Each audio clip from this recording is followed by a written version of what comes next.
தற்போது நம்முடைய இணைப்பில் எவிடன்ஸ் கதிர் அவர்கள் இணைந்திருக்கிறார். அவரிடம் பேசலாம். சார் வணக்கம். வணக்கம் சார், இந்த மாதிரியான வெடி விபத்துகள் தொடர்ந்து நடந்துகிட்டே இருக்கு. இதுக்கு தீர்வு தான் என்ன சார்? தமிழ்நாட்டுல தொடர்ந்து இந்த மாதிரியான பட்டாசு விபத்துகள் ஒவ்வொரு மாதமும் நடக்குதுங்க. அதிகபட்சம் 20 பேர் செத்து போயிருக்காங்க, 15 பேர். லாஸ்ட் இயரும் ஒரு பெரிய விபத்து நடந்திருக்கு. தொடர்ச்சியா இது நடந்துகிட்டு தான் இருக்கு. இந்த பாதுகாப்பு மெஷர் சம்பந்தமா கவர்மெண்ட்டுக்கு பல முறை நம்ம அறிக்கையை எழுதியிருக்கிறோம். இப்ப நீங்க பட்டாசு தொழிற்சாலை எடுத்துட்டீங்கன்னா ஒரு அறை இருக்குன்னு வச்சுங்க, அதுல 4-5 பேர் தான் உட்காந்து பணி செய்யணும்ன்றதுதான் விதிமுறை இருக்கு, ரூல்ஸ் இருக்கு. இவங்க என்ன பண்ணிடுறாங்கன்னாக்கா, அதிக வணிக வெறியினால என்ன பண்ணிடுறாங்கன்னா, ஒரு அறையில 10 பேரை உட்கார வைக்கிறது, 15 பேரை உட்கார வைக்கிறது. இப்ப கணக்கு ஒண்ணு இருக்கும், இத்தனை பேர் தான் வேலை செய்யணுன்றது. இவங்க டபுளா வேலை வாங்க வைக்கிறது, ட்ரைனிங் இல்லாம இருக்கிறது.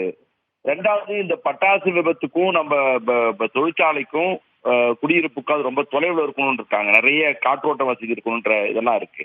டெக்னிக்கலாவே என்ன பிரச்சனை இருக்கு அப்படின்னு பாத்தீங்கன்னாக்கா, இந்த பட்டாசு தொழிற்சாலை உள்ள ஒரு தின் ஷீட் போடணும்னுவாங்க. இதெல்லாம் பட்டாசு தொழிற்சாலை உருவாக்குவதற்கான ஒரு மேனுவலே கொடுத்துருக்காங்க. அது 3 அடி இன்ச்சு உள்ள ஒரு தின் ஷீட் ஒன்று போடணும்னுவாங்க. இப்ப அது பத்தாதுன்னு, அது தீ பத்திக்கிட்டாலும் அது பரவாதுன்றதுக்கு தான் தின் ஷீட் போடுறது. நீங்க பார்க்கலாம், ஏன் குவாலிட்டியா இருக்கக்கூடிய இன்டர்நேஷனல் பிராண்ட்ல இருக்கக்கூடிய பட்டாசு ஆலைகள்ல ஏன் விபத்து நடக்கிறது இல்லைன்றது ஒரு முக்கியமான கேள்வியா இருக்கு. இந்த மாதிரியான ஒரு லைசன்ஸ்ல ஒரு ஆள் எடுத்திருப்பாரு, அந்த ஆள் இன்னொருத்தட்ட கொடுத்திருப்பாரு, அவர் இன்னொருத்தர் லீஸ்க்கு விடுறது. இந்த மாதிரியான பல குளறுபடிகள் இதுக்குள்ள இருக்கு. நீங்க இந்த ஃபேக்டரி இன்ஸ்பெக்டர்னு ஒரு ரோல் ஒன்று இருக்கு.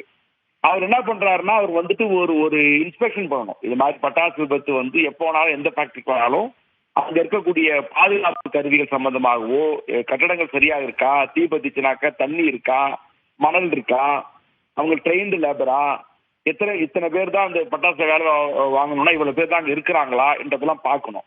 இது எதுவுமே செய்யறது இல்லை. நம்மளும் என்ன சொல்லிட்டு இருக்கோம், இது அப்பட்டமான படுகொலைங்க.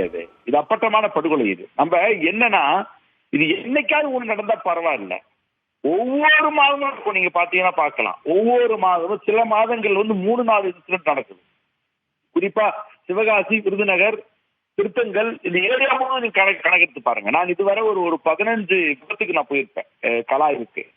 இந்த 15 விபத்தையும் பார்த்து நம்ம குடும்பமா இருக்கும். கடைசியில பார்த்து இந்த ஃபேக்டரி கொஞ்சம் ஸ்டேட் கவர்மெண்ட் பணம் கொடுக்கும், அது ஈமச்சடங்கு கொடுத்து அவங்க புதைச்சிடுறாங்க, அவ்வளவுதான். அவங்களுக்கு இஎஸ்ஐ இருக்காது, ஒண்ணுமே இருக்காது. அந்த லேபர் பாத்தீங்கன்னா சீப் லேபர் மாதிரி அவங்க வேலை வாங்கியிருப்பாங்க. இதுல நிறைய நீங்க பார்க்கலாம், வயசானவங்க செத்து போவாங்க, இளைஞர் பருவத்துல இருப்பாங்க. ஒரு 4-5 ஆண்டுகளுக்கு முன்னாடி சைல்ட் லேபரே இருந்தாங்க உள்ள. இதெல்லாம் மென்ஷன் பண்ணி அவங்களுக்கு போட்டிருந்தோம். இது மத்திய அரசாங்கம் தான் சர்டிஃபை பண்ணணும். இந்த மாதிரியான ஃபேக்டரி ஆரம்பிக்கிறதுக்கான மத்திய அரசாங்கம் சர்டிஃபை பண்ணணும். மாநில அரசாங்கம் அது கண்காணிக்கணும்ன்ற ஒரு சிஸ்டம் எல்லாம் உள்ள இருக்கு. இப்ப எளிதாக என்ன பண்ணிடுறாங்கன்னா, அடுத்து இது தொழில் பாதிக்குதுன்றதுக்காக கவர்மெண்ட் என்ன பண்ணுதுன்னா, ஒரு பெரிய லாபி பண்ணி என்ன பண்ண போறாங்க, மிஞ்சி போனா அந்த ஒரு பெரிய விபத்துனாக்கா அவர் அரெஸ்ட் பண்ணுவாங்க. அரெஸ்ட் பண்ணி விபத்துன்ற அடிப்படையில் தான் கேஸ் இது முடிக்கப்படும். இதுவரை தமிழ்நாட்டை சேலஞ்ச் பண்றேன், ஒரு பட்டாசு தொழிற்சாலையினுடைய உரிமையாளர் நீதிமன்றத்தில் வழக்கு தாக்கல் செய்யப்பட்டு இத்தனை மரணத்துக்கு அவர்தான் காரணம்னு ஒரு கன்விக்ஷன் இல்லைங்க தமிழ்நாட்டுல, ஒரு கன்விக்ஷன் கிடையாது. அப்ப அரசு நடக்கும், அடுத்த கட்டமா விபத்து முடிப்பாங்க, அவ்வளவுதான். விபத்துக்கு கிரிமினல் கேஸாக நம்ம பார்க்க போறது கிடையாது. அந்த டென்ஷனை குறைக்கிறதுக்காக நடக்கும். இப்ப கவர்மெண்ட் கொடுக்கிற ரூல்ஸ் எல்லாம் அவங்க சரியா ஃபாலோ பண்ண மாட்டேங்கிறாங்க. அதனாலதான் இந்த மாதிரியான தொடர் விபத்துகள் ஏற்படுது அப்படிங்கிற கருத்தை முன் வச்சிருக்கிறீங்க. இணைப்பில் வந்தமைக்கு நன்றி சார்.